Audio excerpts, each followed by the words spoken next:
তাহলে গরু যদি আমাদের মা হয়, যে আমাদের জন্ম দিয়েছে, আমরা তাকে রেখেছি একটা ঘরে, একটা খাটে, একটা বিছানায়।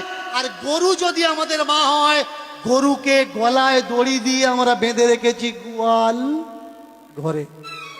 আপনি পারবেন আপনার মার গলায় দড়ি দিয়ে গোয়াল ঘরে বেঁধে রাখতে? পারবেন না। মাকে মা বলছেন, কিন্তু কর্তব্যের সময় গলায় দড়ি বেঁধে তাকে গোয়াল ঘরে রেখে দিচ্ছেন। বলুন, গরুকে কারা অপমান করছে?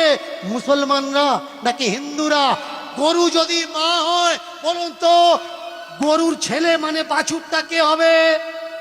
ছোট ভাই হবে। মার পেটে যে হয় সে তো ভাই হয়। এবার বলুন, গরুর বাছুর হলে, বাছুরটা যদি আমার ছোট ভাই হলো, 21 দিন পরে গিয়ে প্রথম দোয়াটা কতদিন দেন? কতদিন পরে দেন?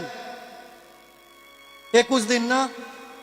তাহলে আপনার মা যদি আপনার ছোট ভাইকে জন্ম দিত, 21 দিন পরে আপনার ছোট ভাইয়ের গলায় দড়ি দিয়ে পাশে বেঁধে রেখে আপনার মায়ের জননীর গর্ভধারিণীর দুধ দুয়ে বিক্রি করতে পারতেন?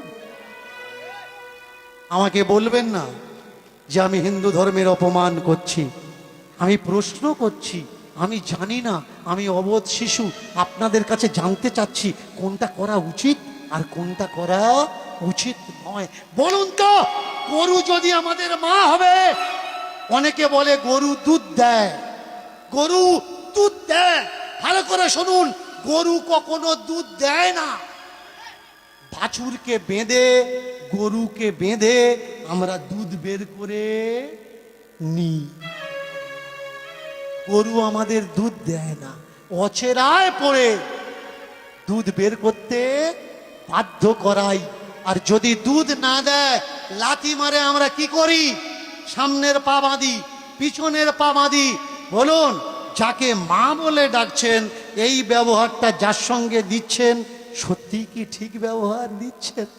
এবার বলুন তো, যাকে মা বললেন, এটা আমার মা,